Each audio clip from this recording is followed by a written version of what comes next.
উদ্ধবজির কথা একটু শুনবো। আচ্ছা, উদ্ধবকে গোবিন্দ কেন ব্রজে পাঠালেন, খুব মার্মিক বিষয়, ধ্যান দিয়ে শুনুন। তাকে গিয়ে বলবে, তোমার গোপীরা রাধারানী সুখে আছে, ভালো আছে, আমাদের চোখের জলের কথা তাকে বলবে না। আমরা কাঁদছি, আমরা বিরহে সুখে পুড়ছি, এ কথা জানলে তার ভালো লাগবে না। তুমি গিয়ে বলো আমাদের দ্বারা জানতে হবে। আমরা উদ্ধবের কথাই আজ শুনবো। আচ্ছা, উদ্ধবকে গোবিন্দ কেন ব্রজে পাঠালেন, খুব মার্মিক বিষয়, ধ্যান দিয়ে শুনুন। কেন ব্রজে পাঠালেন? গোবিন্দ আসতে পারতেন না? নন্দমা, এই নন্দ পিতা, যশোদা মা, তার সখাগণ, সর্বোপরি গোপীগণ, তাদের যে কি বিরহ যন্ত্রণা গোবিন্দ জানতেন। গোবিন্দ, তুমি উদ্ধবকে না পাঠিয়ে একদিনের জন্য তো ব্রজে গিয়ে ওদের দেখা দিয়ে প্রাণ বাঁচাতে পারতে। এ প্রশ্ন আসবে কিনা? তুমি উদ্ধবকে ব্রজে না পাঠিয়ে একদিনের জন্যও তো ব্রজ না, তুমি ব্রজে যেতে পারতে। আচ্ছা, বুঝলাম তুমি না যেতে পারো, অসুবিধা আছে তোমার আহ, ভাবনার মধ্যে। ব্রজবাসীদের একদিন তো মথুরায় আনতে পারতে, ডেকে। পারতেন কিনা ভগবান? একটু কথাটা ভেতরে নিন, না হলে অনুভব করা যায়। পারতেন কিনা ওদের ডেকে আনতে? একদিন দেখা করলে তাদের প্রাণ বাঁচত। তুমি তা করছো না।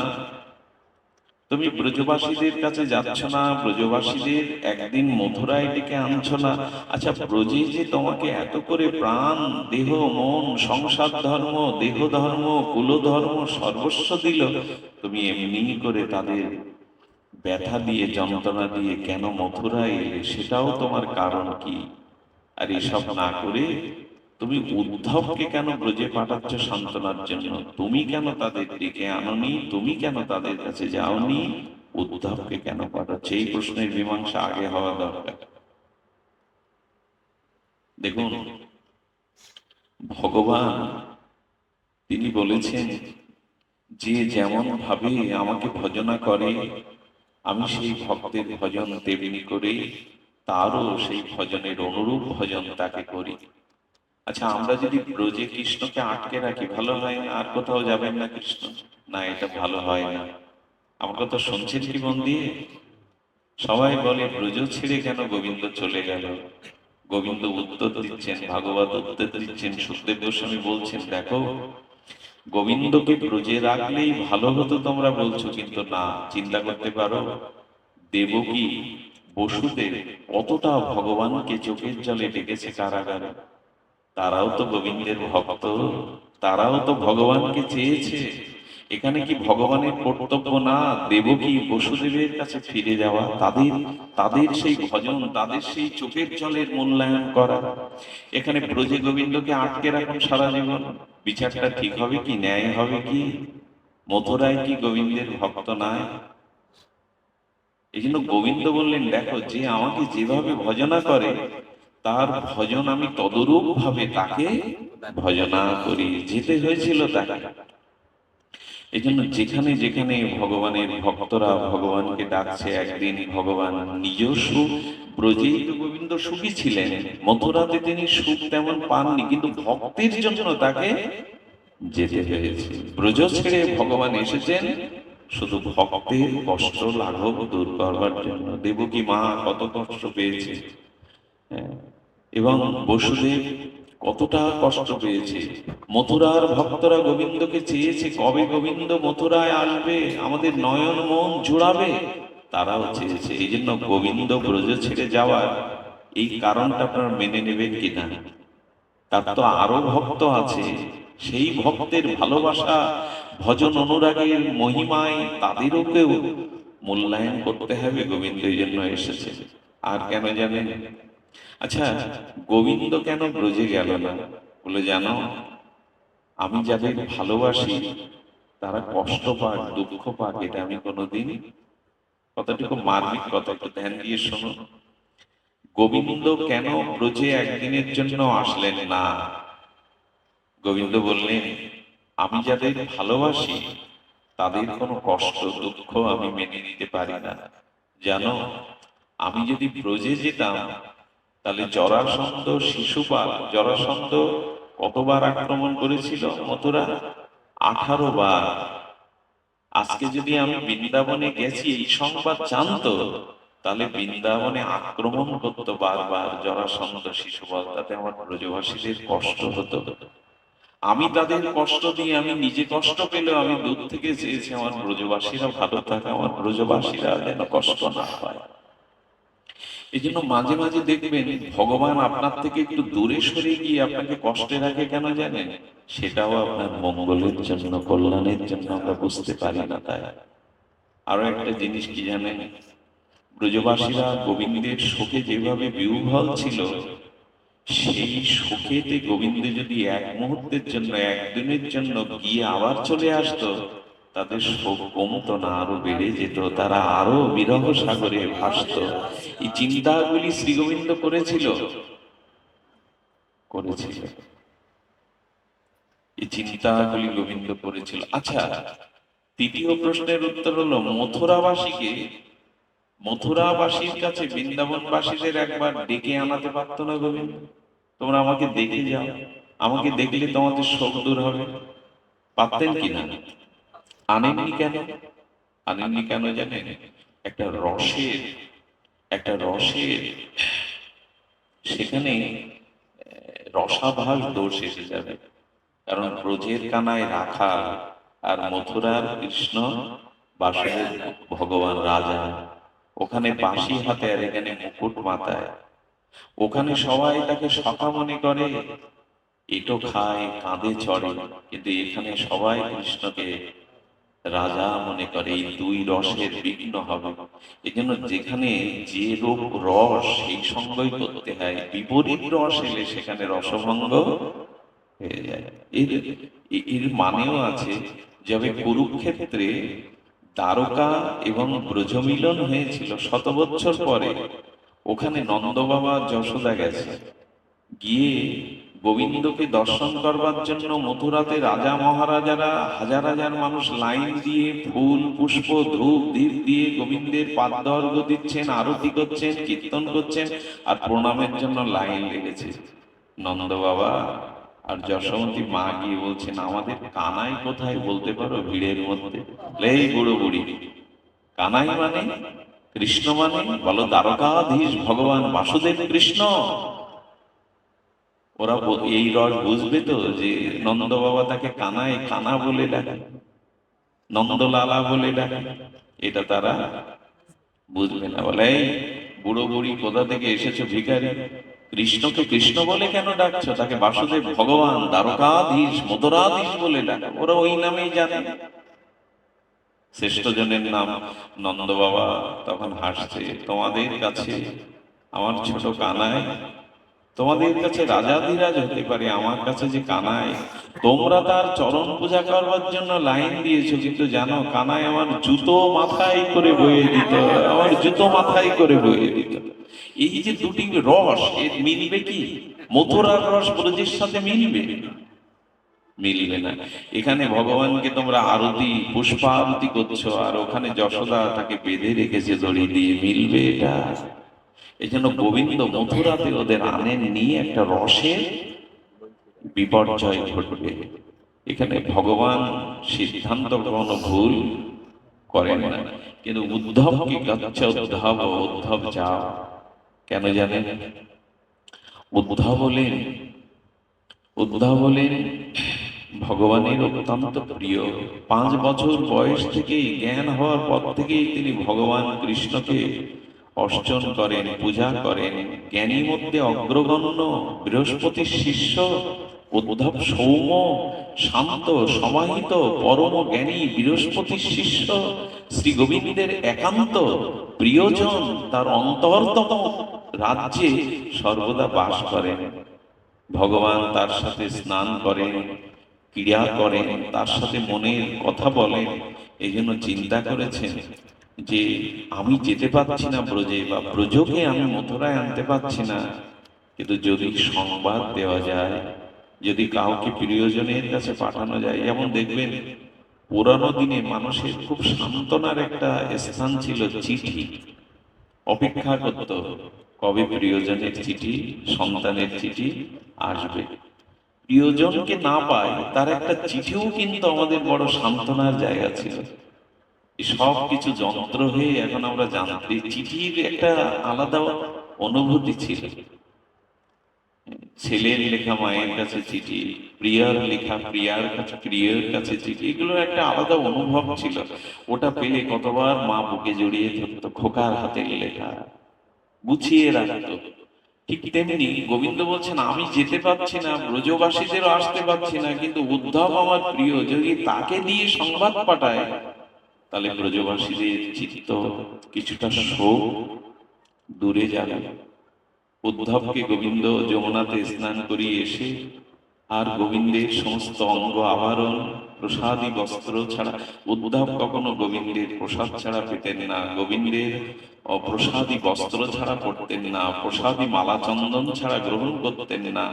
একে তো জ্ঞানী মধ্যে অগ্রগণ্য বৃহস্পতির শিষ্য, তারপরে তিনি সব থেকে বড় মন্ত্রী, মথুরার সব থেকে বড় মন্ত্রী তিনি। তিনি ভগবানকে ভগবান রূপে জেনেই ভালোবেসেছেন। তাকে পেয়ে বলছেন, গচ্ছোদ্ধব উদ্ধব, তুমি যাও ব্রজম, ব্রজম সৌম, হে সৌম, হে উদ্ধব তুমি গমন করো কোথায়? ব্রজে। আমি বলি কি, গোবিন্দ যেন আমাদেরও বলছেন, ওগো একবার ব্রজে যাও, ওগো একবার ব্রজে যাও। তুমি জ্ঞানী হতে পারো, তুমি মন্ত্রী হতে পারো, তুমি বৃহস্পতির শিষ্য হতে পারো, তুমি আমার প্রিয় বন্ধু হতে পারো, তুমি আমার অনেক কাছের হতে পারো, কিন্তু ব্রজে না গেলে প্রেম পাবে না, ব্রজে না গেলে বিরহ অনুরাগ পাবে না, ভগবানকে কিভাবে ভালোবাসতে হয়, প্রিয়জনকে কিভাবে প্রিয় করতে হয়, এটা ব্রজে না গেলে পাবে না। পিত্রাণ প্রীতিমা বহ যাও, জানো উদ্ধব। গোবিন্দ বলছেন আর কাঁদছেন, জানো উদ্ধব, আমি যেদিন চলে এসেছি সেদিন থেকে আমার মা যশোদা চোখ বন্ধ করেই থাকে। আমার কানাই নেই তো আমি কাকে দেখব? আমার মা প্রসাদ না পেয়ে পেয়ে শীর্ণ হয়ে গেছে উদ্ধব। উদ্ধব মায়ের চোখের জলে, নন্দ বাবার চোখের জলে একটা নালা হয়ে গেছে, জল যমুনার সাথে মিশে গেছে সেই চোখের জলের নালা। উদ্ধব গিয়ে জিজ্ঞাসা করেছিল, বলতে পারো নন্দ বাবার গৃহ কোথায়? ব্রজবাসীরা নীরবে একটা কথা বলেছিল, যমুনাতে যে জলের ধারা শাখায় এসে মিশেছে, ওই জলের ধারা গতিপথ দিয়ে যেও, তবে নন্দ বাবার বাড়ি পাবে। এসব কথা কি বলে বোঝাবা? কারো চোখের জলে নালা তৈরি হয়ে গেছে যে ওই পথ ধরে যাও, নন্দ বাবার বাড়ি পাবে। জানো, জানো উদ্ধব, জানো আমার জন্য সুখ সারি আর গান গাই না। সুখ সারি শাখাতে বসে মথুরার দিকে তাকিয়ে থাকে, ওই বুঝি, ওই বুঝি আমাদের শ্যাম এলো। আমরা সুখ সারি দ্বন্দ্ব করতাম, কত আনন্দ দিতাম প্রিয়া প্রীতমকে, শ্যাম শ্যামাকে, রাধা মাধবকে। কার জন্য গাইব? আমার আমার গাইবার জন্য, যার জন্য গাওয়া সে তো ব্রজে নাই, কার জন্য গাইব? উদ্ধব, আমার সুখ সারিকে বলো তারা কেমন আছে, তাদের সান্ত্বনা দিয়ে, আমি ভালো আছি তাদের বলো। আমার নন্দ বাবা কাঁদতে পারে না, নন্দ বাবা নীরব হয়ে যশোদার সামনে কাঁদলে যশোদা মূর্ছিত হয়ে পড়ে যায়। তাই নন্দ বাবা বলে, কানাই তোর জন্য অন্তরে কাঁদে, আমি বাইরে কাঁদতে পারি না তোর মায়ের জন্য। মাঝে মাঝে যশোদা বলে ওঠে, জানো, জানো মহারাজ, আজ আমার ডান অঙ্গ কাঁপছে, আজ পাখি ডাকছে, মনে হয় আমার আমার কানাই ফিরে আসবে, শুভ লক্ষণ দেখছি। নন্দ বাবা নীরবে বলতো, আর শুভ লক্ষণ আর ফিরবে না, কানাই আর ফিরবে না। তুমি তাদের সান্ত্বনা দিও, আমার বাবাকে সান্ত্বনা দিও। উদ্ধব, আমি গোমাতাদের কাছে খুব ঋণী জানো। আমার গোমাতার দুগ্ধে আমি বড় হয়েছি। গোমাতা যে দুগ্ধ দান করে শিশুকালে, সে মাই হয়। গোমাতা আমার মা। তারা তারা তিরনো না খেয়ে মথুরার দিকে হাম্বা হাম্বা বলে ডেকে কাঁদে। তুমি তাদের সান্ত্বনা দিও, আমি তাদের কাছে ফিরব। গোমাতাকে সান্ত্বনা, চিন্তা করতে পারেন, গোমাতার চিন্তাও গোবিন্দ করছে। যারা তার জন্য ভালোবাসে, তার জন্য বিরহ, গোবিন্দ তাদের ভোলেন না। যা উদ্ধব, ওদের সান্ত্বনা দিয়ে শেষে কি বলছেন জানেন?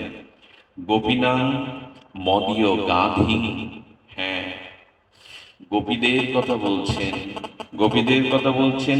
মদ সন্দেশ সন্দেশ ওই বিমর্চয়, আমার কথা রাধিকাদি আর গোপীদেরকে তুমি বলো, সান্ত্বনা দিও।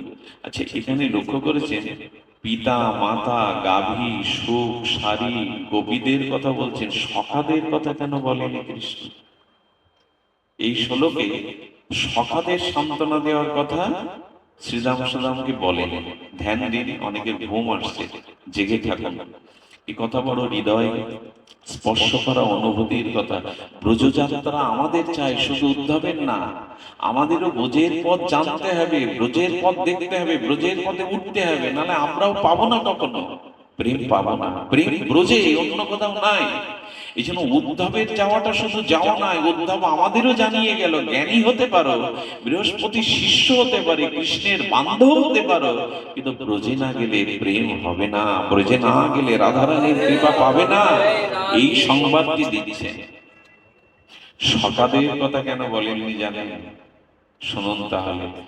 সখারা সখারা মনে করত গোবিন্দ আমাদের সাথেই প্রতিদিন গোষ্ঠে যায়, এই জন্য ওরা পূর্ব গোষ্ঠে গাভী পাল নিয়ে প্রতিদিন মনে করত ওই বুঝি কানাই আমাদের সাথে আছে, গোবিন্দের বিরহকে তারা মেনে নিতে এই বুঝি আছে। এই জন্য ওরা গোষ্ঠে যেত আর সেই বিনোদ খেলা খেলতো, যেমন কৃষ্ণকে নিয়ে খেলতো ওইভাবেই খেলতো, আর ওরা অনুভব করতো কানাই আমাদের সাথেই খেলছে। মাঝে মাঝে অবশ্য ওদেরও বিরহ জাগতো, ওই কানাই কানাই তো আমাদের গোষ্ঠীর থেকে ফিরে যেতে বলছে না। মাঝে মাঝে ওরাও অনুভব করতো, কিন্তু ওদের বিরহটা বেশিক্ষণ থাকতো না, ওদের অনুভূতিতে আসতো এই বুঝি কানাই আমাদের সাথে আছে। খুব প্রিয়জন হারিয়ে গেলে দেখবেন মাঝে মাঝে তার ছায়া মনে হয় এই বুঝি আমার পাশে কথা বলে উঠলো, এই বুঝি ডেকে উঠলো আমাকে, এরকম মনে হয়। ওদের স্মৃতিতে কৃষ্ণ ব্রজ ছেড়ে চলে গেছে, এই ভাবনাটা ওরা ভাবতো না। এই জন্য বলছেন এক মুহূর্ত গোপীগণ আমার বিরহ সহ্য করতে পারে না। উদ্ধব তুমি যাও, গোপীনাং মদীয় গাধীন সন্দেশই বিমর্ষয়, আমার বার্তা তাদের বলো। গোপীরা জানো উদ্ধব, গোপীরা এক মুহূর্ত আমাকে ছাড়া থাকতে পারে না, তাই চোখের পলক পড়লে ওরা বিধাতাকে অসভ্য বলে গালি দিত, যে কেন দুটো চোখ দিয়েছো, কেন বা পলক দিয়েছো, আর আমি তাদের ছেড়ে চলে এসেছি। তারা এখনো বেঁচে আছে কেন জানো উদ্ধব? তারা এখনো বেঁচে আছে এই জন্য যে ওই একটি আশার শৃঙ্খল আমি তাদের পরিয়ে দিয়ে এসেছি, আমি কাল বা পরশু আবার আসবো। তাই তারা ঘরে ফিরে না গিয়ে তারা আজও মথুরার দিকে তাকিয়ে বসে আছে আমি আসবো বলে। তো তাদের এই জাতীয় ভাবনা গোপীগণের আছে। উদ্ধব যখন ব্রজে এসেছে তখন সন্ধ্যা হয়ে গেছে। শুনুন সেই কথা, তখন কি হয়ে গেছে? সন্ধ্যা হয়ে গেছে। আচ্ছা, মথুরা থেকে আমাদের রাধাকুণ্ড বা বৃন্দাবনের দূরত্ব কতটুকু? 30 কিলোমিটার। যদি ধরে নেই 30 কিলোমিটার যেতে সকাল থেকে সন্ধ্যা পর্যন্ত লাগে, আর তাও যাচ্ছে রথে চড়ে। গোবিন্দ রথ সাজিয়ে দিয়েছেন, গোবিন্দের প্রসাদী মালা চন্দন পরিয়ে দিয়েছেন, কিন্তু উদ্ধবের যেতে সন্ধ্যা হয়ে গেল। কারণ কি? কারণ যদি উদ্ধবজির মনোভাবনাটা আমরা একটু ডক্টর মহানম্রত ব্রহ্মচারীর অনুভূতি নেই, তাহলে উনি ব্যাখ্যা করেছেন অপূর্ব ব্যাখ্যা। দেখুন, আমার মতো যারা কামনা বাসনা সংসারের বিষয় রাজ্যের মানুষ, তাদের প্রেম রাজ্যে যেতে বড় বিলম্ব হয়। বোঝা গেল কি? ব্যবসা বাণিজ্য ভোগ বিলাস নিয়ে আমার মতো যারা বিষয় রাজ্যে মেতে আছে, এরা ভজন রাজ্যে প্রেমের রাজ্যে পৌঁছাতে এদের দেখবেন সারা জীবন বলে গেল এইবার প্রসাদ ভোজি হব, এইবার ষোলমালা করব, এইবার ব্রজে একবার যাব, এইবার সংসারের দায়িত্ব কমাবো। সারা জীবন বলে গেল, কমানো আর হলো না, ব্রজে যাওয়া আর হলো না। বিষয় রাজ্যের মানুষ, বাবা খুব ইচ্ছা ছিল অনুষ্ঠানে যাব, কিন্তু আজ এত কাজ এসে ভিড় করলো আর যেতে পারলাম না। এই জন্য আমার মতো যারা কামনা বাসনা বিষয় রাজ্য নিয়ে মজে আছে, তাদের ব্রজে যেতে বড় বিলম্ব হয়ে যায়, যেতে পারে না। তো উদ্ধব যেন বলছেন, আমি মথুরার ঐশ্বর্যের রাজ্যের, আমি মন্ত্রী, হ্যাঁ আমি মন্ত্রী, আমি বুদ্ধিমান, আমি বুদ্ধিশ্রেষ্ঠ, প্রেম রাজ্যে পৌঁছাতে তো আমার দেরি হবে। আচ্ছা, এই দেরিটা, উনি রথে যাচ্ছেন সকাল থেকে গোধূলি হয়ে গেল, আর ব্রজবাসীরা পায়ে হেঁটে, রাধারানী এবং গোপীগণ, সখীগণ, তারা বৃন্দাবন থেকে মথুরায় দধি বিকিকিনি করে, দধি মাখন বিকিকিনি করে পায়ে হেঁটেই আবার সন্ধ্যার মধ্যে ফিরে যেত। পার্থক্য কেন জানেন? যারা ভজন রাজ্যে আছে, প্রেম রাজ্যে আছে, তারা যদি কখনো কখনো বিষয় রাজ্যে, সংসার রাজ্যে ঢুকে পড়ে, তবে দ্রুত আবার ফিরে আসতে পারে, তাদের বিলম্ব হয় না। এই জন্য একটা কথা বলি, যারা ভজন করেন, নিষ্কিঞ্চন লোক দেখানো না, নিষ্কপট ভজন করেন, এরা যদি কখনো কখনো ঐশ্বর্যের মধ্যে, কামনা বাসনার মধ্যে ঢুকে পড়ে, খুব দ্রুত আবার ফিরে আসতে পারে, খুব দ্রুত আবার ফিরে আসতে পারে। কিন্তু বিষয় রাজ্যের মানুষ সহসে প্রেম রাজ্যে যেতে পারে না। সমাধানটা কি অপূর্ব দিয়েছেন উনি। আমাদেরও দেরি হয়ে গেল বড্ড। এবার হবে, এবার হবে বলে বলে কীর্তনে কি বলি, আমার ব্যাকুলতা বাড়িয়ে দাও। দেখবেন এই রাধা নামের শেষে এরকম বলা হয়, আমার ব্যাকুলতা বাড়িয়ে দাও। কথা তো গাইলাম, মাথা নাড়লাম, ব্যাকুলতা বাড়লো তো। সংসার অনেক হয়েছে, ভোগ বাসনা অনেক হয়েছে, এবার একটু ব্যাকুলতা বাড়ো। উদ্ধবের বড় বিলম্ব হয়ে গেল। তো উদ্ধব গোধূলির বেলায় যখন নেমেছেন, আহা, সে বর্ণনা আমার মুখে আসে না, আসা উচিত নয়। সে সামর্থ্য, যোগ্যতা, সে গুরু কৃপা, সে ভজন মহিমা নাই আমার মধ্যে, অনন্ত সংকুল কি করে বর্ণনা করব। উদ্ধব যেই ব্রজে প্রবেশ করছে, গোধূলি রক্তি মনোরাগ রঙে এক বৃন্দাবনের অপরূপ সৌন্দর্য, মাধুর্য উদ্ধবের চোখে এলো। কি চোখে এলো জানেন? চোখে এলো, প্রথমেই তিনি দেখছেন যে ব্রজের অপরূপ সৌন্দর্যের রাখালগুলি কি করছে জানেন? রাখালগুলি যারা গোষ্ঠে এসেছিল শ্রীরাম সুদাম, তারা বলছে, ওই দেখ, ওই দেখ, আমাদের ভাই কানাই রথে করে আসছে। কারণ উদ্ধবকে দেখতে অবিকল কৃষ্ণের মতো। যে যাকে খুব ভালোবাসে না, তার মতো রূপ নেয়। যে যাকে খুব ভালোবাসে, তার মতো স্বভাবে, অনুরাগে তার মতো রূপ নেয়। এই জন্য পিতার আত্মজ বলেই তো পিতার মুখের সাথে সন্তানের মুখের মিল থাকে। আত্মজ বলেই তো, ভালোবাসে বলেই তো তার স্বরূপ প্রাপ্ত হয়। তো উদ্ধবকে দেখে দূর থেকে সখাগণ মনে করেছেন ওই বুঝি আমাদের কানাই রথে করে আসছে। সবাই তখন বলছে, দেখ, আমরা কানাইয়ের কাছে ছুটে যাব না। প্রিয়জনকে দেখলে তো, পিতাকে দেখলে সন্তান তো দৌড়ে কোলে উঠতে যায়। অভিমান এসেছে, অভিমান এসে বলছে, খুব ধ্যান দিয়ে শুনুন, অভিমান এসেছে, বলছে আমরা ছুটে যাব না। কানাই রথ থেকে নেবে আমাদের মান ভাঙাবে। এক কাজ কর, সব অন্যদিক মুখ ফিরে থাক।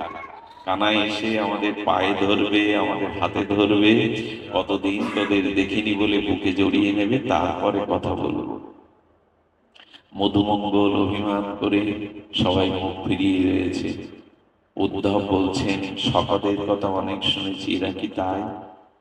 এরা কেন মুখ ফিরিয়ে নিয়েছে? উদ্ধব উদ্ধবকে তখন উদ্ধবকে তো তারা চিনতে পারেনি। কানাই ভেবে মনে করেছে, সে জড়িয়ে না ধরলে আমরা তার দিকে তাকাবো না। এই ভেবে যখন অভিমান হয়ে আছে, উদ্ধব পাশে গিয়ে তখন দেখছে অন্যদিকে কেন এরা মুখ ফিরিয়ে। তবে আমাকে কি এরা কানাই ভাবলো? ওগো দেখো, ওগো দেখো, আমি এসেছি, আমি মথুরা থেকে এসেছি। যেই কণ্ঠস্বর শুনেছে, সঙ্গে সঙ্গে তাকিয়ে দেখে বাসুদেব, আমাদের কানাই এর মতো দেখতে বটে, কিন্তু এই কানাই, তার গায়ে অঙ্গ গন্ধ বেরোচ্ছিল। অভিমানে ডুবরে কেঁদে উঠল, অভিমানে ডুবরে কেঁদে উঠল। মনে করেছিলাম আমাদের অভিমান ভাঙিয়ে বুকে নেবে ভাই কানাই, আমাদের কাঁধে নেবে। এ তো কানাই নয়। সবাই গোমড়া মুখ করে আবার চোখের জল ফেলতে ফেলতে চলে গেল। উদ্ধব দেখল যে তাদের কি অনুরাগ। কিছু দূর যেতে যেতে গাভীগুলো না গোবিন্দের প্রসাদী অঙ্গগন্ধ থেকে গাভীগুলো উদ্ধবের দিকে তাকিয়ে আছে, চোখের জল পড়ছে, কেউ বা তার গন্ধদানি নিচ্ছে। সমস্ত ব্রজের বাতাবরণ যেন কৃষ্ণ বিরহে নীরব হয়ে আছে, নীরব হয়ে আছে। উদ্ধব কিছু বুঝে ওঠার আগেই তিনি সন্ধান করে নন্দ বাবার গৃহে গেলেন। গিয়ে যে দৃশ্য দেখেছিলেন, নন্দ রাজা, নন্দ রানী, তিনি ব্রজ ব্রজ রানী, কিন্তু তার ঘরে উদ্ধবকে আতিথেয়তার মতো কোনো অন্ন ছিল না, কারণ যশোদা রান্না করতেও ভুলে গিয়েছিল। কি বলবো আপনাদের, ব্রজবাসীদের দুয়ারে কি উদ্ধব দেখেছিল রান্নার উনানগুলোতে মাকড়সার জাল পড়ে গেছে। যে রান্নার উননশালায়, রন্ধনশালায় উননগুলোতে মাকড়সার জাল কখন পড়ে? যখন আর ওখানে রান্না। উদ্ধব দেখছে মা যশোদার রন্ধনশালায় মাকড়সার জাল পড়ে গেছে, আর তারা রান্না করে না। ব্রাহ্মণ বাড়ি থেকে মাঝে মাঝে একটু অন্নাদি দিয়ে যেত নন্দ বাবাকে। যিনি ব্রজের রাজা, যিনি রাজমাতা যশোদা, তারা রান্না করত না। পাশের বাড়ি থেকে নন্দ বাবা একটু পরমান্ন উদ্ধবকে ওই দিন দিয়েছিল। আমরা আমরা বিরহের কথা বলি, গোবিন্দকে ভালোবাসার কথা বলি, কিন্তু এমনি করে পারবো তো? উদ্ধব যেই দরজা দিয়ে ঢুকছে, আর কি করেছেন যশোমতী মা? যশোমতী মা সমস্ত থালাতে গোবিন্দের নবনীত, গোবিন্দের ভালোবাসার সমস্ত ঘন দুগ্ধ স্বর নবনীত গুছিয়ে বলছে, ওরে এতদিন পরে তোর মার কথা মনে পড়লো কানা। উদ্ধবকে দেখে ভুল করছেন। যশোদামা মনে করেছে আমার কানাই ফিরেছে, ওই অঙ্গগন্ধ, ওই রূপ চলা, ওই রূপ তার দেখতে এসেছিস কানাই। এতদিন মাকে কি করে ভুলেছি? ও, আমি তোকে বেঁধেছিলাম বলে আমার প্রতি অভিমান করে এতদিন আসিস নি, জানিস কানাই? তোকে 5 বছর বয়সে যে বেঁধেছিলাম না, তোর উদরে বেঁধেছিলাম, তোকে দামোদর নাম দেওয়া হয়েছিল। সেদিন থেকে কি করতাম জানে? ওই 5 বছর বয়স থেকে প্রায় 10 মাস, 10 বছর 8 মাস ব্রজে ছিল মা যশোদা। প্রতিদিন ঘি গরম করে ঠান্ডা করে ওই যে বাঁধা জায়গায় লেপন করতো। খুব লেগেছিল কানাই, কানাই খুব লেগেছিল। ওখানে ঘির প্রলেপ দিত, তোর খুব লেগেছিল না কানাই? এই দেখ, আমি তোর জন্য খাইনি, আমি তোর জন্য সাজিয়ে রেখেছি। এভাবে যখন ব্যাকুল হয়ে মনে করেছে আমার কানাই বুকে ফিরে আসছে, সামনে গিয়ে প্রণাম করে উদ্ধব বলছেন, আমি তোমার কানাই নই, আমি তোমার কানাইয়ের বান্ধব উদ্ধব। যশোদা মা চোখ স্থির হয়ে গেছে, নয়ন দিয়ে প্রেমাস্ত্র গড়িয়ে, ও কানাই আসেনি, কানাই আসেনি, আমার কানাই। আচ্ছা, নন্দ বাবাকে একবার পাঠিয়েছিল যশোদা মা, শুনুন খুব গভীর এই বিরহ চায়, আমাদের ভজনটা ব্যথা বিরহে। নন্দ বাবাকে পাঠিয়েছিল একবার, নন্দ বাবাকে বুঝিয়ে গোবিন্দ পাঠিয়ে দিলে, তখন যশোদা মাকে এসে নন্দ বাবা বললেন, তোমার কানাইকে আমি আনতে পারিনি যশোদে, তোমার প্রাণধনকে আমি আনতে পারিনি। কি বলেছিল জানেন যশোদা? একথা উচ্চারণ করা যায় তো? বলেছিলেন, কানাইকে আনতে পারোনি, একা এসেছো, তবে কেন এসেছো? কানাই আসবে না এই জন্য তোমার মৃত্যু হয়নি, তোমার দেহ থেকে প্রাণ চলে যায়নি। তোমার জানা নেই যে রামচন্দ্র বনবাসে গেলে যেদিন শুনলেন সারথীর মুখে, সুমন্তর মুখে, যে রাম ফিরবে না 14 বছর আগে, দশরথ রাম রাম বলতে বলতে প্রাণ, তোমার প্রাণ কেন আছে? বলা যায় তো স্বামীকে এই কথা? একবার শুনুন আবার মন দিয়ে। বলে কানায় আসবে না এটা জানার পর তো তোমার দেহে প্রাণ আছে, তোমার শরীর ছেড়ে যায়নি প্রাণ। নন্দ বাবা কি উত্তর দিয়েছিল জানেন? নন্দ বাবা উত্তর দিয়েছিল, যশোদা আমি দশরথের মতো নিষ্ঠুর হতে পারিনি। আমার কানাই বলে গেছে আমি ব্রজে ফিরবো। যেদিন ব্রজে আমার কানাই এসে বাবা বাবা বলে ডাকবে, সেদিন যদি আমাকে না দেখে সে কত কষ্ট পাবে বলো তো। সেদিন যদি সে আমাকে বুকে না পায় কত কষ্ট পাবে। এই জন্য এক ভগবানের পিতা রাম বলে মারা গেল, রাম আসবে না বলে, আর একজন 100 বছর, 14 বছর না 100 বছর শোক সইল কেন জানেন?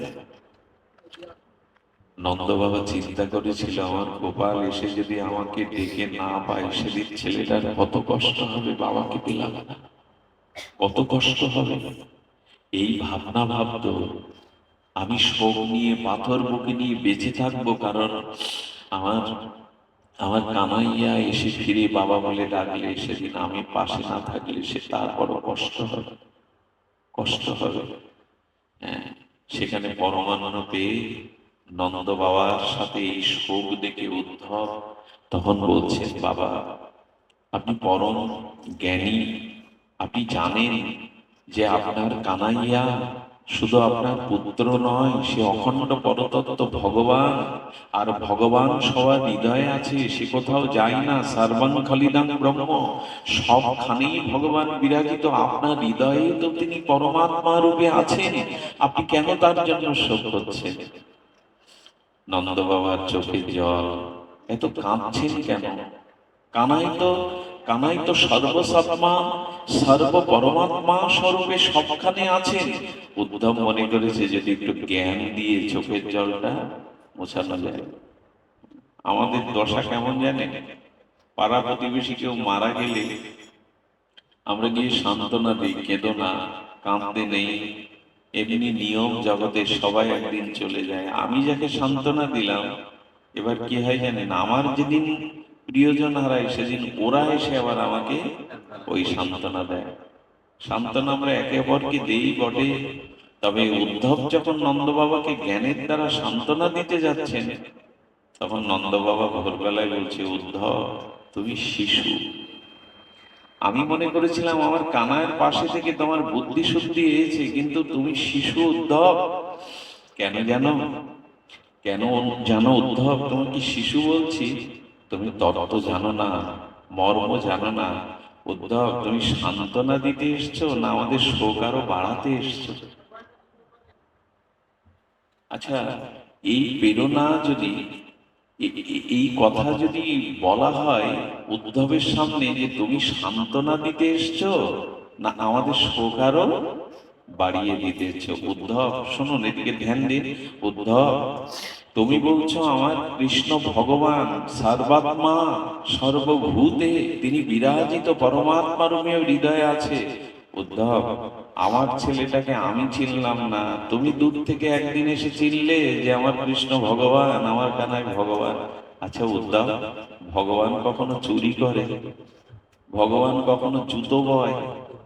ভগবান কখনো ঝুড়ি ঝুড়ি মিথ্যা কথা বলে? কত প্রকার মিথ্যা, কত প্রকার মিথ্যা আমার কানায়ে। তুমি আমাকে বলতে এসেছো না শোক বাড়াতে এসেছো? তবে শোনো উদ্ধব, তোমাকে বলি, তুমি আমার কান্না আরো বাড়িয়ে দিলে। আমার মনে হয় কাঁদতে কাঁদতে আমার মরে যাওয়াই উচিত, প্রাণ হারানো উচিত শোক বিরহে। কেন মহারাজ? শোনো, আমি মনে করেছিলাম আমার লোহা হারিয়ে গেছে, কিন্তু এখন দেখছি তোমার কথাতে আমি হীরা হারিয়ে ফেলেছি। লোহা হারানোর শোক বেশি না হীরা হারানোর শোক বেশি? তুমি বলছো আমার কানাই ভগবান, আমি মনে করেছিলাম আমার ছেলে হারিয়ে গেছে। এখন দেখছি শুধু ছেলে না, আমি ভগবানকে হারিয়ে ফেলেছি। হতভাগাকে সান্ত্বনা দিতে হয়। হতভাগ্য যারা, সর্বহারা যারা, তাদের সান্ত্বনা দিতে হয়। শোনো তবে, শোনো তবে, ভগবান পেয়েও যে হারায়, তার থেকে বড় অভাগা এই জগতে আর কে আছে? অর্থ সম্পদ হারালে আবার পাওয়া যায়, ভগবানকে পুত্র রূপে পেয়ে যে হারায়, তার থেকে অধম, তার থেকে হতভাগ্য আর কে আছে? তোমার বলা উচিত ছিল মহারাজ, আরো কাঁদুন, আপনি হারিয়ে ফেলেছেন, ভগবান পুত্র রূপে ফেলেছেন, সেখানে তুমি আমাদের সান্ত্বনা দিতে এসছো। তবে শোনো, এ কথাটা আমার বড় হৃদয়ে লাগে। উদ্ধবকে সেদিন বলেছিল, উদ্ধব সেই কান্নাতেই কান্না থামাতে হয়, সব কান্না থামাতে নেই। মহারাজ বলেছিল, কেউ যখন সংসারের জন্য কাঁদে, কামনা বাসনার জন্য কাঁদে, শোকে তাপে কাঁদে, তখন তাকে বুকে জড়িয়ে ধরে সান্ত্বনায় বলতে হয়, কেঁদো না, সংসারের সব অনিত্য, কিছুই তোমার নয়। কিন্তু উদ্ধব ভগবানের জন্য যে কাঁদে, ভগবানের জন্য যার চোখে জল আসে, তাকে পাশের লোক জড়িয়ে ধরে কি বলে যেন, আরো কাঁদো। এই কান্না যেন থেমে যাওয়া যায়, এই শ্রাবণের ধারা যেন কখনো অবিরাম ধারা থেকে না রহিত হয়, আরো কাঁদো। আচ্ছা, পাশে যখন কোনো ভক্ত নামে সংকীর্তনে হরিকথাতে কাঁদে, জড়িয়ে ধরে দেখবেন সেও কাঁদে আর বলে, কাঁদো ভগবানের জন্য কাঁদো। উদ্ধব ভগবানের জন্য যারা কাঁদে তাদের কান্না, তাদের চোখের জল মুছিয়ে দিতে নেই, তাদের বলতে হয় আরো কাঁদো। এই কান্নার মধ্যেই তো সার্থকতা আছে, এই কান্নার মধ্যেই তো সার্থকতা আছে। উদ্ধব প্রভাতের আলোর সাথে সাথে, সূর্যোদয়ের সাথে সাথে তার ভেতরেও একটা চেতনা এলো, আমি এখানে সত্যিই শিশু, এখানে জ্ঞানের কোনো স্থান নাই, এখানে শুধু আছে ভালোবাসার স্থান। ভালোবাসার স্থানে সান্ত্বনা দিতে এসেছি, বড় ভুল করেছি, মুকুট খুলে ফেললেন। এখানে রাজ মুকুট জ্ঞানী হয়ে, এই জন্য তো ব্রজে যেতে হয়। বৃন্দাবনে গেলে অহংকার দূর হয়। ওই যারা সাধু সন্তেরা, প্রেমানন্দ মহারাজ সাধারণ কেউ নন, চৈতন্য বাবা সাধারণ কেউ নন, বড় পণ্ডিতজি শ্যামসুন্দর প্রাতঃস্মরণীয় পণ্ডিত, এরা সাধারণ নয়। গামছা পরে, ছেঁড়া কাপড় পরে বসে রয়েছে ধোলার উপরে, এদের সাধারণ ভাববেন না। ব্রজে যেতে হয়, অভিমান দূর হয়। একটা কথা বলি, যদি নিজের মধ্যে কখনো ধনের গর্ব, রূপের গর্ব, বিদ্যার গর্ব, জাতির গর্ব, কুলের গর্ব, সর্বোপরি গর্ব আসে, তিনটা জায়গায় যাবেন, অহংকার গর্ব চূর্ণ হয়ে যাবে। দার্শনিকরা বলেছেন, তিনটে জায়গায় গেলে আপনার ভিতরে অভিমান গর্ব আর থাকবে না। প্রথমত, বড় একটা ছাদে উঠবে, ছাদে উঠে কোন বিছানা পেতে নক্ষত্র খচিত অনন্ত বিভু আকাশের দিকে তাকাবে। অনেকক্ষণ অবলোকে তাকিয়ে থাকলে বুঝবেন, এত অনন্ত মহা আকাশের কাছে আমি কত ক্ষুদ্র। আমার বড় মনে করা উচিত নয়, আমার অভিমান আনা উচিত নয়। এক একটা নক্ষত্র অনন্ত কোটি ব্রহ্মাণ্ডের মতো, আমি তার মধ্যে কত ক্ষুদ্র। আর কখনো হিমালয়ের পাদদেশে গিয়ে দাঁড়াবেন, বড় হিমালয়, তার পাদদেশে একাকী দাঁড়িয়ে দেখবেন, আমি এই বিশাল হিমালয় শৃঙ্গের কাছে কত ক্ষুদ্র। আরেকটি জায়গায় যাবেন, অভিমান দূর হবে। কখনো সাগর তীরে দাঁড়িয়ে দুবাহু প্রসারিত করে দেখবেন, এই অনন্ত সাগরের অগাধ জলের কাছে আমি বিন্দু মাত্র, ক্ষুদ্র মাত্র। অহংকার এই তিনটে জায়গায় গেলে দূর হবে। দার্শনিকরা বলেছেন এটা। তেমন উদ্ধবের পাণ্ডিত্যের বা জ্ঞানের অভিমান নন্দ বাবার এখানে দূর হলো। উনি প্রভাতে বেরোলেন, গিয়ে দেখলেন সমস্ত ব্রজমণ্ডলে আর দধিমন্তনের জন্য সবাই গান করছে, গীত করছে, এবং সেই সঙ্গীতের সাথে সাথে সবাই কানাইয়ের স্মরণ করছে। সবাই কানাইয়ের স্মরণ করছে, কানাইয়ের জন্য সবার হৃদয়ের ভাবনা। ওই যে যেমন দধিমন্তন করে, সবাই যেন মনে মনে সেই স্মৃতি আসছে, এই বুঝি গোবিন্দ এলো, এই বুঝি ঘরে ননি খেলো ছড়ালো, এই বুঝি আমরা তাকে তাড়ালাম, এই বুঝি গোবিন্দ চোর চোর বলে আমরা তার পিছনে কত লীলাগুলো, সকলে লীলা তন্ময় হয়ে ভেবে চলেছে। দধিমন্তন অভ্যাস বশত করতে হয়, করছে হাতে, কিন্তু মন প্রাণ সকলেই ভাবছে। সমস্ত বৃক্ষ লতা শোকে বিহ্বল, নীরব নিথর। উদ্ধব এগিয়ে গেলেন। উদ্ধব এগিয়ে যেতে যেতে যেতে যেতে গভীর বনের মধ্যে প্রবেশ করলেন, কারণ তিনি অনুসন্ধান করছেন গোবিন্দের অত্যন্ত প্রিয় সেই গোপীগণ কোথায়। সে ব্রজ সুন্দরীগণ সেই গোপীগণকে সান্ত্বনা দিতে বলেছিল। সেখানে খুঁজতে খুঁজতে উদ্ধব যখন উপস্থিত হলেন, উদ্ধবকে দূর থেকে দেখে কিন্তু গোপীদের গোবিন্দ ভেবে ভুল হয়নি। নন্দ বাবা সখাগণ যেমন তাকে দেখে ভুল হয়েছিল, উদ্ধবকে দেখে কিন্তু তারা কৃষ্ণ বলে ভুল মনে করেনি। তার কারণ কেন জানে? তার কারণ হলো গোবিন্দকে তারা এতটা মন প্রাণ দিয়ে সর্বস্ব অর্পণ করেছে, গোবিন্দ ছাড়া তাদের নয়ন মনে অন্য কেউ আসে না। স্বপ্নেও গোবিন্দ ছাড়া, যেমন গোস্বামীগণ স্বপ্নেতেও রাধা মাধবের যুগল লীলা দেখতেন, অন্য স্বপ্ন দুই দণ্ড বিশ্রাম নিতেন রূপ সনাতন রঘুনাথ দাস গোস্বামী, কিন্তু তার মধ্যেও রাধা মাধবের লীলা দেখছেন। আমরা কি দেখি জানি না, তবে ওরা দেখতেন। ওরা দেখতেন দিন রাত সেই অন্তর লীলা চিন্তনে তারা সব দুই দণ্ড বিশ্রাম নিলেই তারা রাধা মাধব দেখতেন, যুগল দেখতেন, ব্রজলীলা দেখতেন। গোপীরা উদ্ধবকে দেখে কৃষ্ণ বলে ভুল করেনি, কারণ তাদের দৃষ্টি এক গোবিন্দ ছাড়া অন্য কারো দিকে যায় না। সে কথা আমি আর আপনাদের কি বা বলবো। হ্যাঁ, দূরে গিয়ে দেখলেন, আচ্ছা, অগ্নিকে চাপা দিলে বা দুর্বা ঘাসকে খুব বেশি দিন চাপা দিয়ে রাখলে যে হলুদ বরণ হয়, অগ্নিকে চাপা দিলে যা হয়, দেখছেন কিছু অগ্নির চাপা দেওয়া স্বর্ণ অগ্নিময় অগ্নিকে চাপা দিলে পার্শ্বদেশ দিয়ে যে অগ্নির একটা রং দেখা যায়, সেরকম যেন কারা ওখানে দাঁড়িয়ে বসে আছে উদাস হয়ে। তারা, তাদের চোখে জল, তারা চারিদিকে যেন উদ্ভ্রান্তের ন্যায় চেয়ে আছে, কারো প্রতীক্ষায় যেন আছে তারা। উদ্ধব যাওয়ার পরে উদ্ধবকে একটা বসবার আসন দিয়েছিলেন, রাধারানী ইশারা করে বলেছিলেন সখীদের, কিন্তু আসনটা শত ছিদ্র। কেন জানেন? রাধারানী বসবার জন্য ওই আসনটা গোপীরা দিয়েছিল। রাধারানীর কৃষ্ণ বিরহের চোখের জলে আসনটা ছিদ্র ছিদ্র হয়ে গেছে অনেক জায়গায়।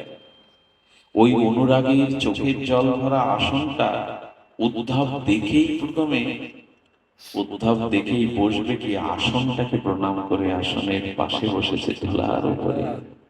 ধুলায় দোষরিত গোপীগণ বিরহের অনুরাগে তারা যেন তপ্ত কাঞ্চনময় স্বর্ণকে চাপা দিলে, অগ্নিকে চাপা দিলে যে যে বর্ণ হয়, সেই বর্ণের ওরা দেখেছিলেন কি উদাস মূর্তি। কারণ ব্রজ থেকে যাওয়ার পরে গোপীগণ আর ঘরে ফিরে যায়নি, তাদের আর ফেরা হয়নি। রাধারানী ইশারা করে তাকে বসতে দিলেন।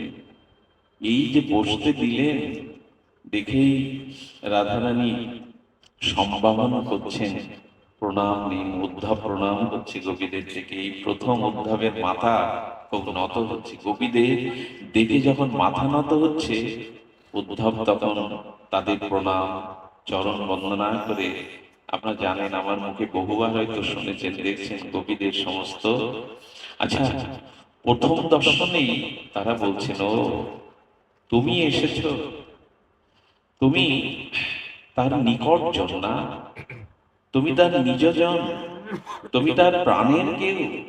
ও, তার সময় নেই, সে তোমাকে পাঠিয়েছে। উদ্ধব নীরব, এর সামনে কোনো ভাষা নেই।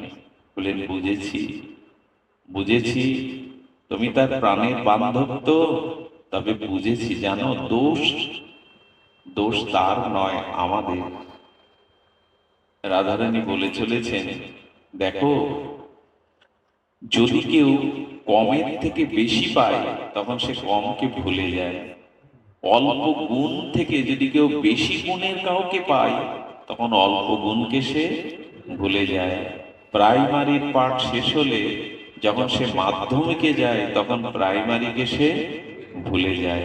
আমার মনে হয় সে আসেনি, তোমাকে পাঠিয়েছে। কেন জানো?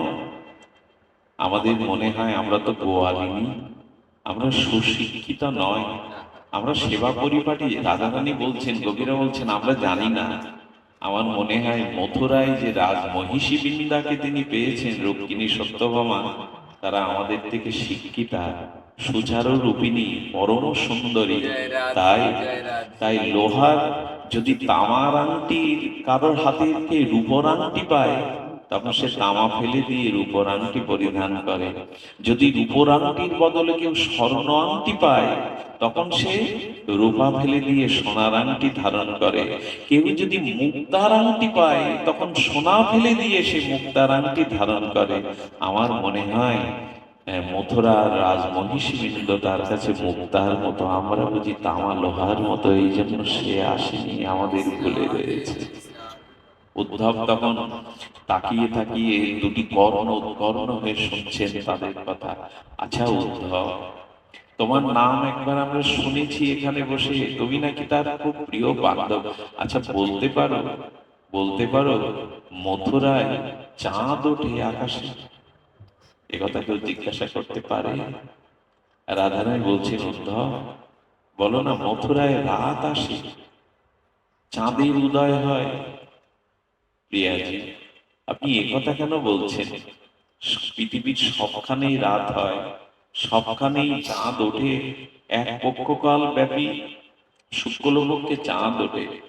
উদ্ধব, আমার মনে হয় মথুরায় রাত হয় না। মথুরারও যদি রাত হতো তাহলে কাল হতো। রাত বহালে কি বলি, আগামী কাল। আর সে বলেছিল কাল আসবো। আমার মনে হয় মথুরায় রাত আসে না, এই জন্য কাল আর ফিরে আসে না তার কাছে। রাধারানী বলেছিলেন। আচ্ছা, পূর্ণিমা চাঁদ ওঠে, ঠাকুরানীর দিকে তাকিয়ে আছে সে অপরূপ আর বিরহের রূপ। আমার মনে হয় মানুষকে আনন্দের থেকে যখন সে ভগবানের বিরহে কাতর থাকে, তখন তার মুখখানা দেখবেন। পৃথিবীতে এর থেকে সুন্দর আর সৌন্দর্য হতে পারে না। কেউ গোবিন্দ বিরহে যখন কাতর হয়, ভগবানের জন্য শোকে বিহ্বল হয়, ওইখানে তার মুখটা দেখবেন। সে মুখের শোভা অন্যরকম। উদ্ধব চেয়েছে চাতকের মতো দেখছে আর কর্ণে শুনছে। বলছি, উদ্ধব যদি অন্তত পূর্ণিমা হতো, পূর্ণিমা হলে নিশ্চয় আমাদের কথা একবার তার মনে পড়তো। কারণ জানো, রাস রজনীর কথা সে ভুলতে পারে না। জানো উদ্ধব, সেদিন সেই মলয় পবনে, সেই শারদ পূর্ণিমার পূর্ণচন্দ্রের বংশীর ধ্বনিতে ডেকেছিল। জানো উদ্ধব, আমরা কুল ছেড়েছিলাম, আমরা নারী কুলবধূ, আমরা কুল ত্যাগ করেছিলাম, আমাদের দেহ ধর্ম ত্যাগ করেছিলাম, কুল ধর্ম ত্যাগ করেছিলাম, লজ্জা ভয় সব ত্যাগ করেই তার চরণে এসেছিলাম। অন্তত রাসের রজনীতে আমরা সব ফেলে এসেছিলাম। পূর্ণিমা যদি হতো মথুরায়, নিশ্চয়ই রাসের কথা মনে করে একবার আমাদের কথা তার মনে পড়ত। মনে হয় পূর্ণিমা হয় না গো। আজ সোনার পালনকে শুয়ে এত প্রেয়সী সুন্দরী সঙ্গীতজ্ঞা সুচারু তারা, তাদের পেয়ে আমাদের কথা তো ভুলে যাওয়ার কথা। পূর্ণিমা হয় না মথুরায়, রাত আসে না মথুরায়, আমাদের কথা হয়তো তার মনে পড়ত। উদ্ধব হাত জোড় করেছে। হে ব্রজ দেবী, হে ব্রজ গোপীগণ, তোমরা কি বলছো? জানো জানো, মাঝে মাঝে আমার হাত ধরে দ্বারকাধীশ বলে, মথুরাধীশ কি বলে জানো, গোবিন্দ কি বলে জানো? উদ্ধব সব কাজ ফেলে এসে আমাকে যমুনায় নিয়ে আসে। যমুনার নীল জলে ডুব দেওয়ার সাথে সাথে গোবিন্দের চোখ দিয়ে অশ্রু ঝরে। যমুনা দেখে তোমাদের কথা সে মনে পড়ে। যতবার যমুনায় আসে তার নয়ন দিয়ে যমুনার ধারা বয়। কে বলে সে তোমাদের ভুলে গেছে? জানো, যেন রুক্মিণী সত্যভামা স্মরণ পালনকে বিছানায়, কোমল বিছানায় শুয়ে থাকলেও গোবিন্দ গোপী গোপী বলে, রাধা রাধা বলে রাত্রে স্বপ্নেতে কেঁদে ওঠেন। তাদের চোখের জলে, গোবিন্দের চোখের জলে বিছানা, ওই চিলেকোঠার উপরে ওঠে, মথুরা থেকে তাকিয়ে থাকেন ব্রজের দিকে।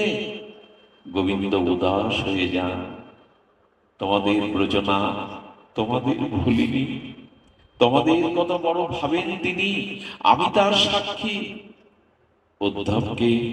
উদ্ধবকে রাধারানী তখন বলছেন, উদ্ধব আমাদের কথা সে ভাবে, আমাদের কথা সে চিন্তা করে, আমাদের জন্য সে যমুনায় আসে, আমাদের কথা। তবে তবে কেন কেন তোমাকে পাঠালো? সে কেন আসেনি?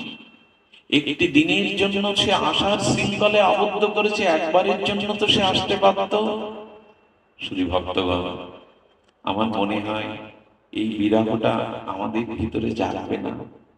আমরা সংসার বিরহে এটা পাইনি, সেটা পাইনি, জীবনে এটা প্রাপ্তি হয়নি, আমরা এই কামনা বাসনার বিরহটাই বুঝি। এই বিরহ বুঝবার আমাদের উপায় নাই। যদি তা বুঝতাম, তবে রঘুনাথ দাস গোস্বামী অন্ন ছেড়েছিলেন, ছেড়েছিলেন দুগ্ধ, ছেড়েছিলেন জল, সঘন নিঃশ্বাস ছেড়ে রাধাকুণ্ডের তীরে মন্দ মন্দ জিহ্বা নড়ে, আর আর অন্তরে সর্বদা সেই রাধারানীর চরণ চিন্তায় রত, চরণ চিন্তায় রত। এটা ওদের হয়েছে, তাহলে ব্রজগোপিকাদের কি হতো?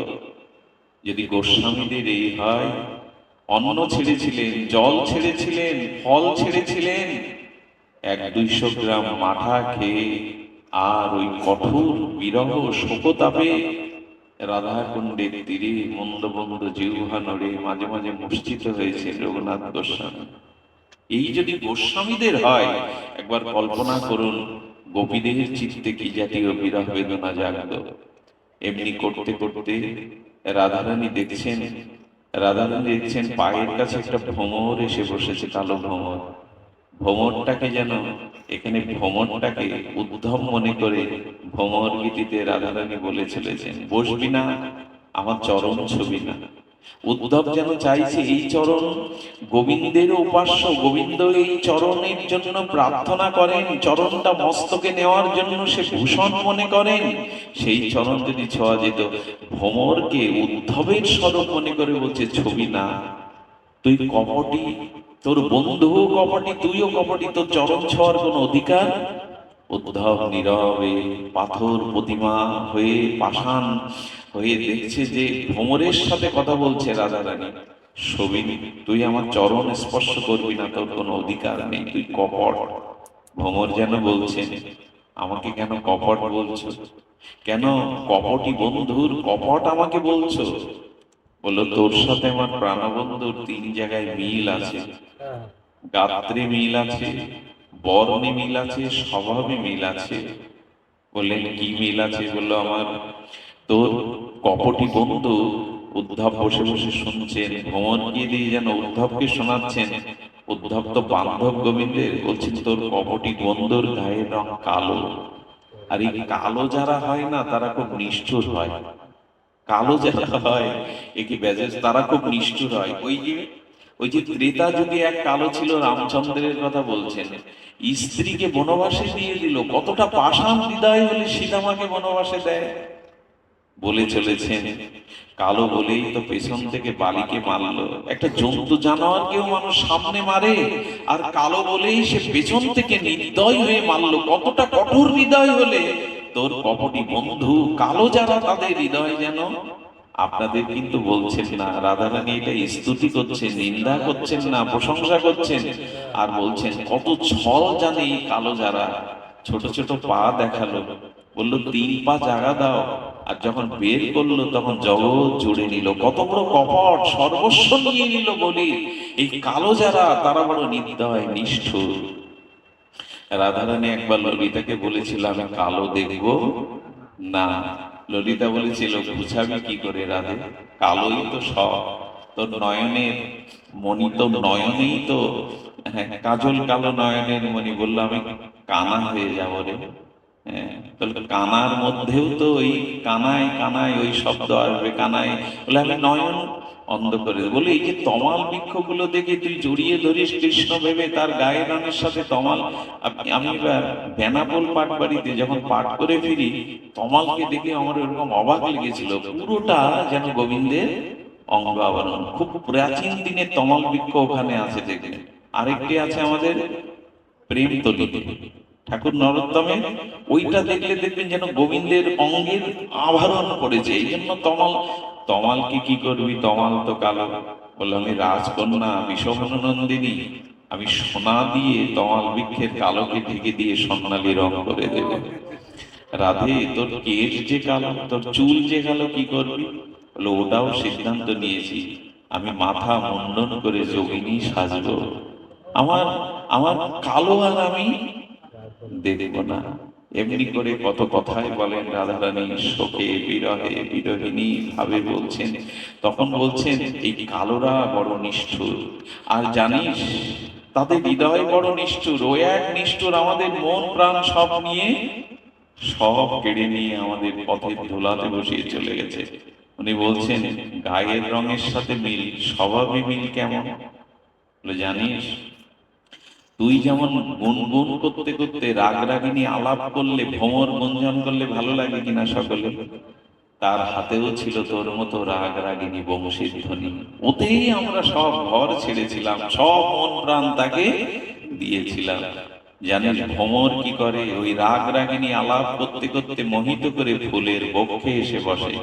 আমরাও বড় ভুল করে তার বংশীর ধ্বনিতে সব দিয়েছিলাম তাকে, সেও আমাদের হৃদয়ে তাকে স্থান দিয়েছিলাম। আর ভ্রমর কি করে জানিস? ফুলের মধ্যে যত মধু আসে সেটা পান করে সে উড়ে যায়, আর ফুলের কাছে আসে না। এই কালো যারা তোর কপটি বন্ধু, তেমনি করে আমাদের হৃদয়ের সমস্ত ভালোবাসাটা পান করে সে চলে গেছে আমাদের ফেলে, আর আমাদের কাছে আসে না, আর সে ফিরে আসে না আমাদের কাছে। হ্যাঁ, বলে চলেছে ভ্রমর যেন বলছেন আমার বন্ধুর সাথে যদি এত কপটতা এত মিল থাকে, এই জন্য আমাকে চরণ ছুঁতে দেবে না? বললো না, চরণ ছবি না, আমার পবিত্র চরণ তো ছোঁয়ার অধিকার নেই। উদ্ধব যেন মনে মনে বুঝতে পারছে আমারও অধিকার কোনো কালেই হবে না এই চরণ ছোঁয়ার, আমারও কোনো কালেই এই অধিকার পাবে না গোপীদের চরণ স্পর্শ করবার। সুধীবিন্দু যখন বলেছেন তখন ভ্রমর একটা কথা তুলল, রাধে ব্রজদেবী, সেই যখন থেকে এসেছি দেখছি সে যদি এত অপ্রিয় হয়, এত মন্দ হয়, তুমি তো তার কথা ছাড়া অন্য কথা বলছো না, অন্য কথা তো তোমার মুখে আসছে না। তার কথাই কেন বলছো? সে যদি এত নিষ্ঠুর হয়, সে যদি তোমাদের সব কেড়ে নিয়ে চলে যায়, তার কথা ছাড়া তো বলছো। তখন রাধারানী একটু দুর্বল হয়ে গেছেন, বলেছিলেন সেই শ্লোক তব কথামৃতম তপ্ত জীবনম কবিরীতং কল্পসমহম শ্রবণ মঙ্গলম শ্রীমদত্তম ভুবি গৃহ্ণন্তি যে ভুরিদা জনা। এই শ্লোকে রাধারানী যে কথাটি বলেছিলেন, আপনারা ভাগ্যবান যারা দূর থেকে এসে হরিকথা শ্রবণে ব্রতী হয়েছেন। রাধারানী বলেছিলেন শোন, তোর বন্ধুর অনেক কপটতা আছে, অনেক দোষ আছে, তবে জানিস তোর বন্ধুকে হারিয়ে এখনো বেঁচে আছি তোর বন্ধুর কথার জন্য। তোর বন্ধুর কথা যদি না থাকতো আমরা প্রাণে বাঁচতাম না। এই জন্য গোবিন্দকে আমরা কখনো কাছে পাইনি, গোবিন্দকে আমরা কখনো সচকে দেখিনি, কিন্তু তার কথা যদি না থাকতো বলুন তো আমরা বেঁচে থাকতাম, এই পরমানন্দ থাকতাম। তার কথাকে ভালোবাসুন, তার কথাকে ভালো। রাধারানী বলছেন তাকে ছেড়ে বাঁচতে পারি, সে দূরে সরে গেলেও প্রাণ বাঁচে, কিন্তু তার কথা ছাড়া প্রাণ।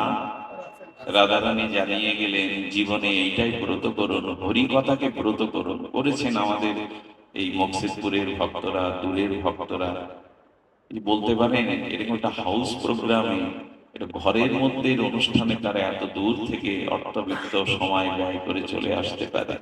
আপনারাও যারা এসেছেন তাদের এইটুকু বলবো হরি কথাকে জীবাত করে নিন, হরি কথাকে জীবনের অক্সিজেন করে নিন। কৃষ্ণ পায় আর না পায়, হরি কথা থাকলে এই হরি কথায় কৃষ্ণকে একদিন আমার হৃদয়ে এনে দেবে। কৃষ্ণ আসলে কৃষ্ণকে এনে আমার হৃদয়ে বসিয়ে দেবে হরিকথা। তাই রাধারানী বলেছিলেন তোর বন্ধুকে ছেড়ে বাঁচতে পারি, কিন্তু তার কথা ছাড়া বাঁচতে পারি না।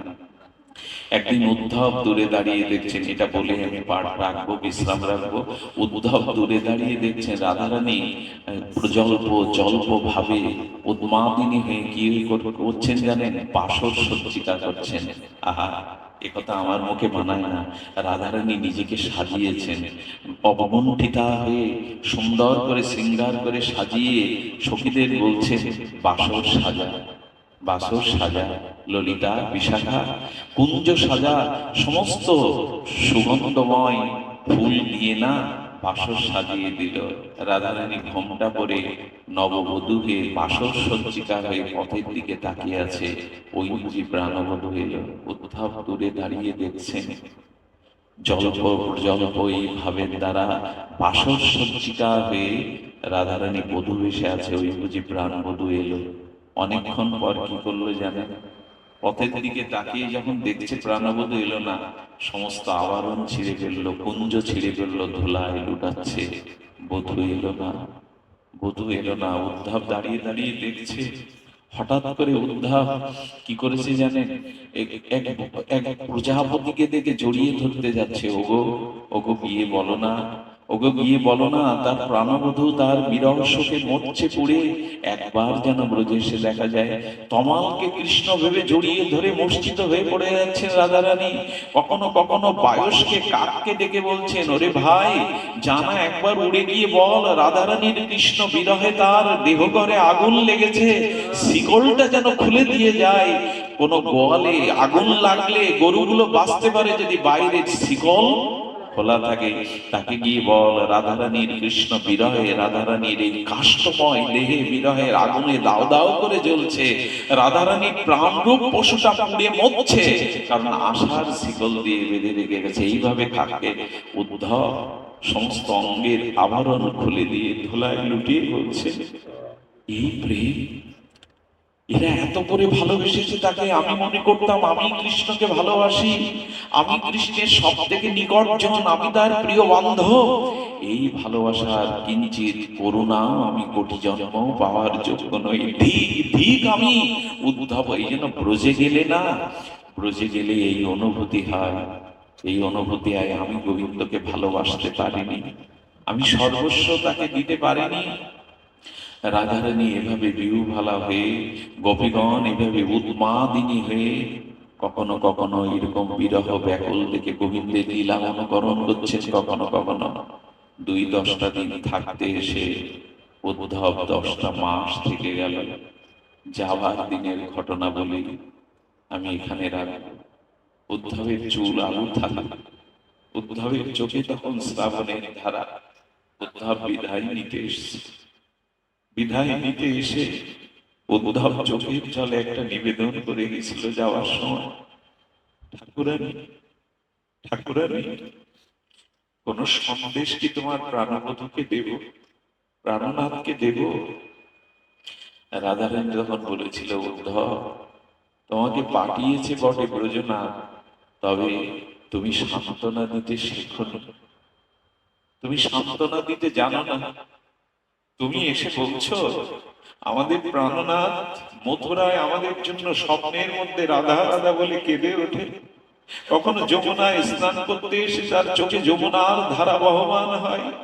কখনো মথুরার চিলেকোটায় বসে তিনি ব্রজের দিকে তাকিয়ে কাঁদেন, বাঁশির জন্য, রাধার জন্য, গোপীর জন্য কাঁদেন।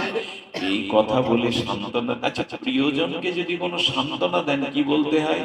সে তোমাকে ভোলেনি, সে তোমার কথা বারবার মনে করে, এইরকম বলে তো সান্ত্বনা দেই। শুনলেও মনে হয় আমাদের কথা সে ভোলেনি।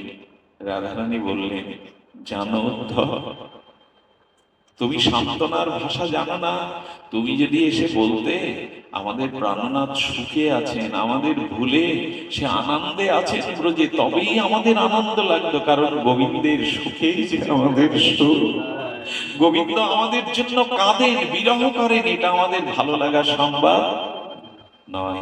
তাকে গিয়ে বলো তার ব্রজে আসলে যদি কষ্ট হয়, এই জন্মে যেন সে আর ব্রজে না আসে। ওখানে যদি সে সুখী থাকে, এখানে এলে যদি তার কোনো কষ্ট হয়, তাকে বলে দিও সে যেন ব্রজে কখনো। পারবো তো, এটা কল্পনাও করতে পারবো। যদি কখনো কাউকে ভালোবাসেন না, এই জগতে এই ভালোবাসা নাই, এই দৃষ্টান্ত এই জগতের ভালোবাসা নাই। যদি কাউকে কখনো ভালোবাসেন, তবে তার সুখটাকেই সুখ মনে করে নেবেন, তার কাছে নিজের সুখের কোনো ভাবনা চাইবেন না। তবেই সেই সম্পর্ক, সেই ভালোবাসা প্রকৃত ভালোবাসা। তবে আমাদের রাজ্যে, আমাদের দেশে ভালোবাসা হয় না, গোপীপ্রেম হয় না।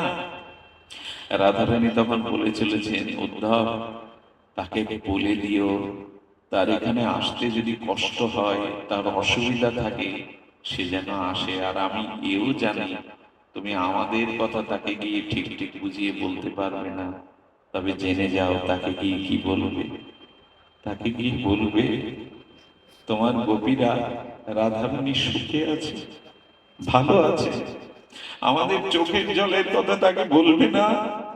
আমরা কাঁদছি, আমরা বিরহের শোকে পুড়ছি, এ কথা জানলে তার ভালো লাগবে না। তুমি গিয়ে বলো আমরা ভালো আছি, আমরা সুখে আছি। পৃথিবীতে এরকম দৃষ্টান্ত কোথাও নাই।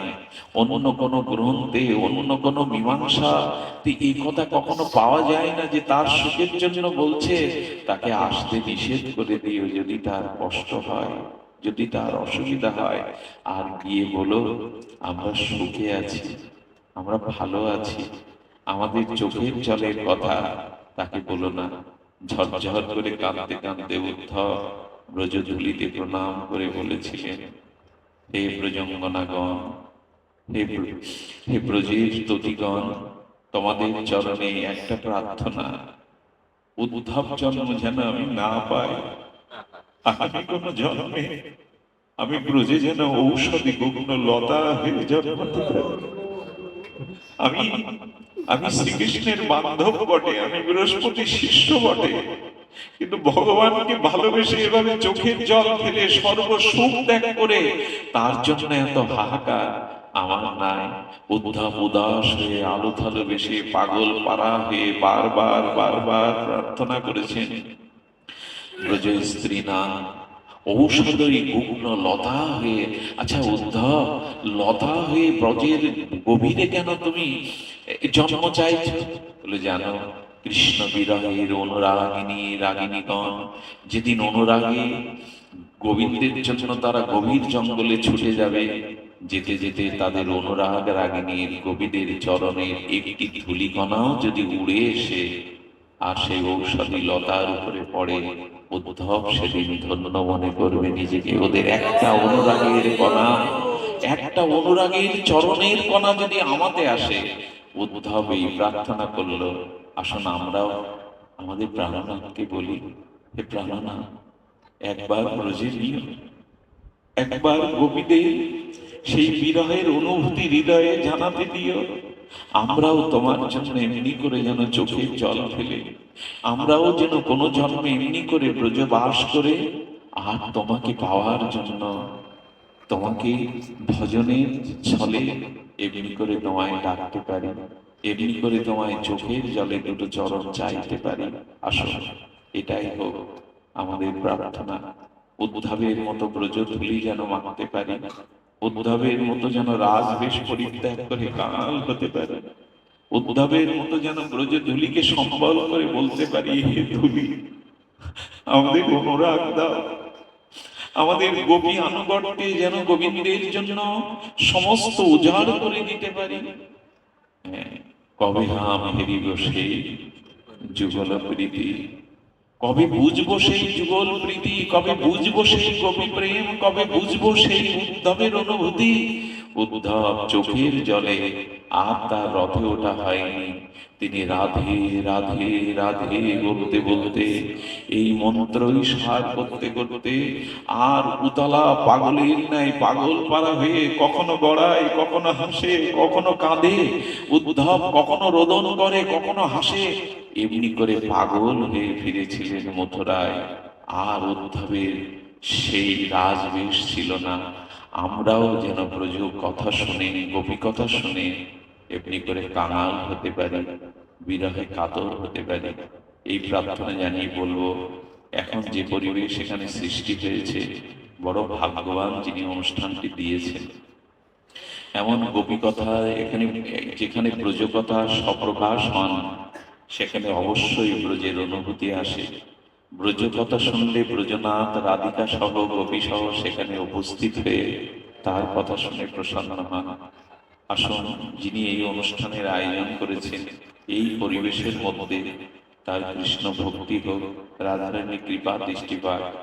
একটি মানুষকে আমরা যেন না ভুলি। আমার খোকন দাদাজি প্রাণ কাঁদে, মাঝে মাঝে সে কেঁদে ওঠে, এই সঙ্গ না পেয়ে মাছের মতো জল ছাড়া যে অবস্থা, কেঁদে ওঠে। দাদাজি একবার একটু আসুন, আমরা ঘরের মধ্যে মিলে হৃদয়ে সেই প্রাণের কথাগুলি করে জীবন ধারণ করি। হরি কথা যাদের জীবন, ভাগবত কথা যাদের জীবন, তারা বাঁচবে না জানেন? এটা না পেলে, এর স্পর্শ, এই অনুভূতি না পেলে তারা বাঁচবে না। তাই আমাদের জীবনে হরি কথাই জীবাতু হোক, হরি কথাই সংকল্প হোক। ভগবানের কাছে একটু প্রার্থনা করুন না, অতি দ্রুত যেন আমরা আবার ভাগবত পরিবেশ ফিরে পাই, আবার সাধুসঙ্গে হরি কথার পরিবেশ ফিরে পাই।